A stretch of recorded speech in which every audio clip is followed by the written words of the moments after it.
It's always game day in Cleveland. He's Daryl Ryder. I'm Andy Baskin. Well, exhibition game, or I should say preseason game number one against the Packers is in the books. Not a whole lot to talk about in this game. A lot of guys didn't play.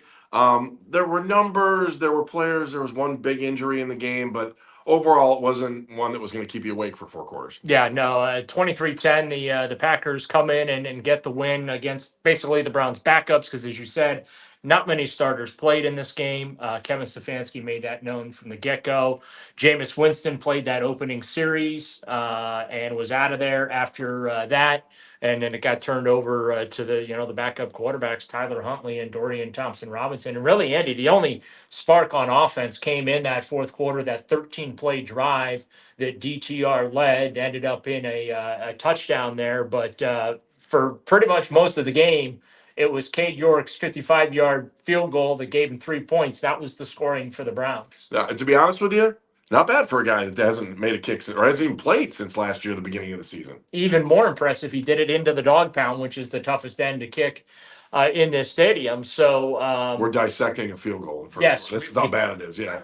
We have peak preseason. Yes, it's kicker talk right out of the gate in the opening monologue. But Cade talked about after the game how the perception that he and Dustin aren't buddies or they're combatants because they're I guess you could say they're competing for the same job. I really don't think it's a competition. It's obviously Dustin Hopkins' job because they gave him the 3-year contract extension. But he just mentioned that what a great relationship both they have. All right, so let me back up on everything. Why do we have 2 kickers on this team right now? Well, because you always carry 2 kickers, especially in the preseason, because you never know. Do you think they'll carry both these guys during the regular season? No, I think they'll carry one on the practice squad. Okay. But probably end up trading Cade York or trying to put him on that. You can freeze 4 guys on your practice squad, right? Yeah, something like that. Yeah. So we'll see ultimately what they're able to do there, but it was a good debut for him. Really, the story of this game is the injuries. Yeah. Let's start with Luke Whippler. Kevin Stefanski told us after practice he's going to require surgery. Now, Stefanski wouldn't go as far as to say that it was season-ending surgery, but they put the right leg in an air cast. So that's just never a good. The question is it broken? Is it fractured? And broken and fractured is the same thing. Well, yeah, but I mean, it's what kind of break? Yeah, you're hoping for that clean break, I guess is the way. I mean, it still sounds painful, and you still think about looking at somebody with an X-ray with those, and you're like, ooh.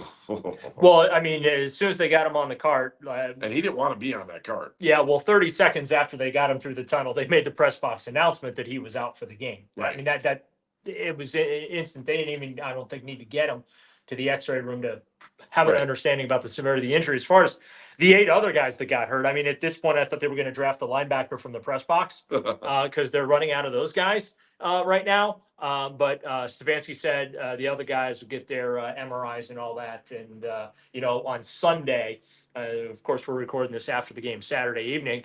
But on Sunday, we'll see if there's any concerns. Yeah, concerns on the other injuries. I don't know. I mean, Whippler was the big one. Yeah, Whippler's the big blow there because he's your backup center. So, I mean, anytime a guy has to leave a game, a little bit, concerning. I almost feel like when you give up a 65-yard touchdown, you have an obligation to be injured. Yeah. But we're joking here, but Ronnie Hickman, got banged up early.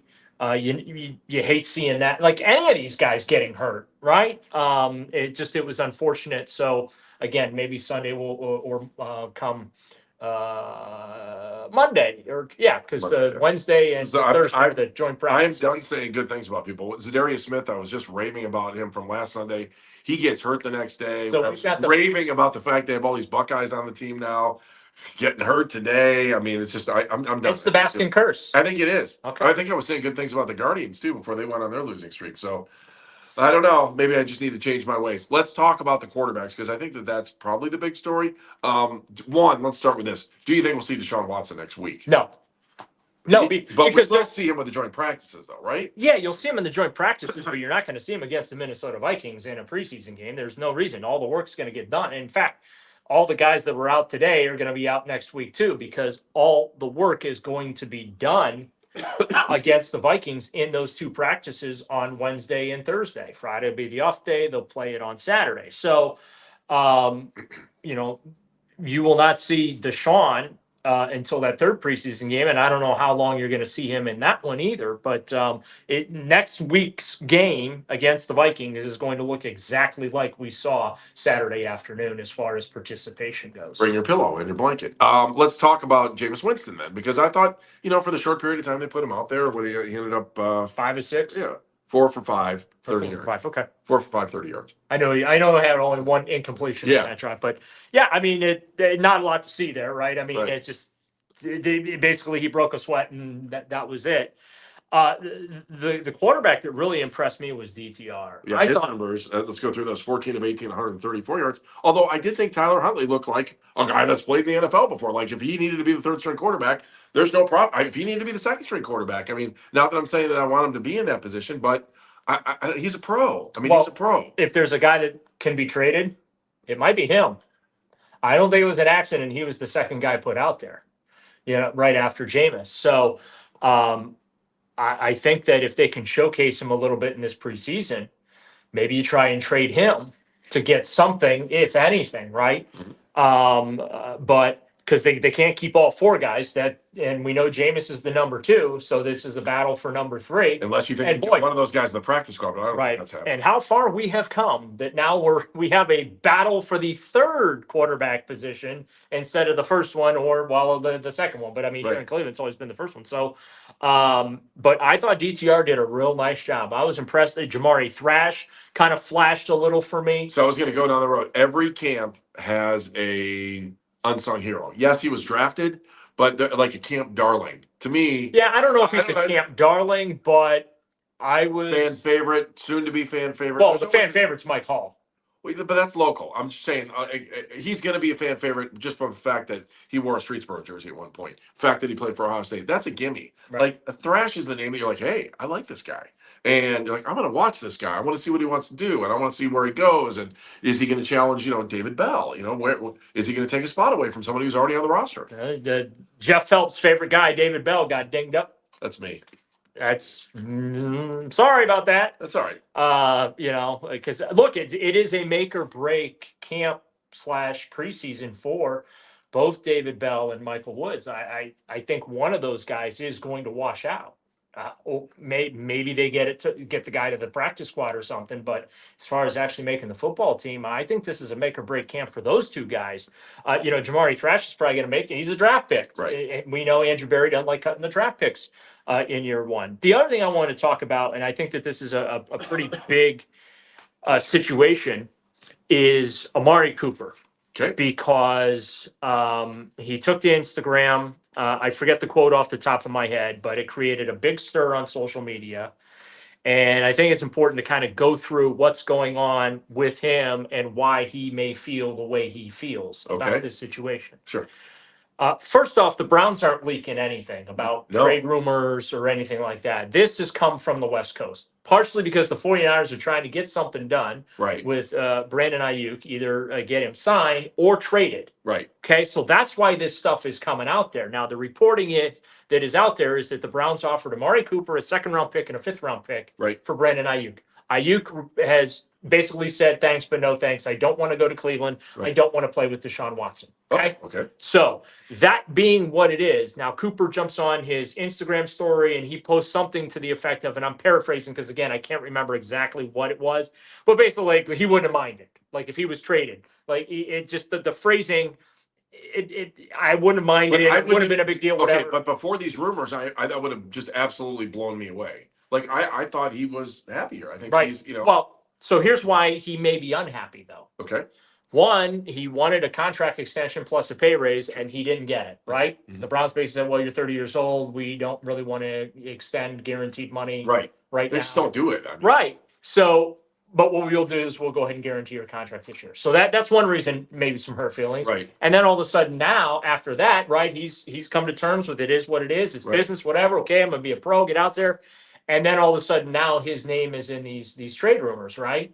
And so I can understand why he might be. I brought this up the minute it happened. Same thing. I thought it right away. And here's another tentacle. And I thought of this. Go back to last year. Amari Cooper was at his best with Joe Flacco on the field. Yes, he was. And there were two things that Cooper said during that time that still resonate to me. He called Flacco an energy multiplier in the locker room, and he basically referred to the offense as poetry in motion. Mhm. I don't remember Amari Cooper talking about Deshaun Watson running the offense in that sort of a fashion. You know what I'm saying? Sure. Now, Cooper has always been very positive. Yeah. He's always been a good teammate. You know, I'm not trying to paint the guy as like he's all of a sudden some malcontent bad teammate. Right. I'm just trying to provide fans with some context and some understanding, because there was a lot of chatter on social media prior to the game on Saturday. Some of it directed at friends of mine, some of it directed at me. Ooh, shocker. And yeah, shocker there. And that's okay. But it's just, I don't feel the need to engage with a lot of folks and go back and forth with them trying to explain a lot of context and stuff. Fair, we just do it right here on the podcast. So if you're wondering why Amari Cooper all of a sudden might be a little frustrated or disappointed or unhappy, I think all those things play into this. Sure. You know what I mean? And look, I don't have any doubts he's going to go out there and he's going to be a good soldier and he's going to do his job and he's going to play well and he's going to do what's asked of him because he's a professional. He is. But if I am putting myself in Amari Cooper's shoes, yeah, my feelings are a little hurt today. Absolutely, especially if my name came up in a trade. I said it right shortly away. after. I was like, why is Amari Cooper being dragged through this? And like, I got blowback from other people like, well, he's a pro, he gets paid. And I'm like, no, like you're talking about your best wide receiver last year. Now all of a sudden, and the only logical part of it was the no extension because he's 30 years old. And it's like Logan's Run, man. They put him at Logan's Run. They say goodbye when you're 30. Yeah. So they send you to the carousel. Again, post game, there wasn't a whole lot to this game. Just defensive thoughts. That's the only other thing I think we have left to kind of talk about. Well, Jordan Love wasted no time putting a good. touchdown on the board. And again, Ronnie Hickman, hopefully he's okay. And I say it sarcastically, but when you give up a 65-yard touchdown on the third play of the game, it's like, you know, something had to have happened. Right. Because there was some pretty good separation on that play. And then it turns out he suffered some sort of a back injury. I barely sat down when that play happened. Yeah. Oh man, this took forever. I mean, Yeah. it's quick. And like the other Packer quarterbacks were unremarkable. I mean, they kicked a bunch of field goals during the game and really, you know, weren't able to get back. So I think the defense did a nice job kind of making sure that was the only damage that Green Bay was really able to do right out of the gate there. But they had a couple of nice stops. They got a turnover on downs, but yeah, really no real big standout guys forcing turnovers or creating. Yeah, it really was. It was the ultimate grab a pillow and. Yeah. This, by the way, and let's apologize to the NFL Network audience in advance. This game's getting replay. It was if you missed it on Saturday, the NFL Network's making this available for replay on Sunday. And let me be the first to apologize to you in advance and also save you 3 hours of your time. But let's be nice to our friend Chris Rose, who called the game today. Absolutely. So, and we want to make sure that he gets his props on that too. All right, Daryl, let's do this again throughout the week. We've got more It's Always Game Day in Cleveland podcast coming your way. Again, brought to you by our good friends at Smiley One and Bryant, Northeast Ohio's premier heating and cooling system. That is it. He's Daryl. I'm Andy. It's always Game Day in Cleveland.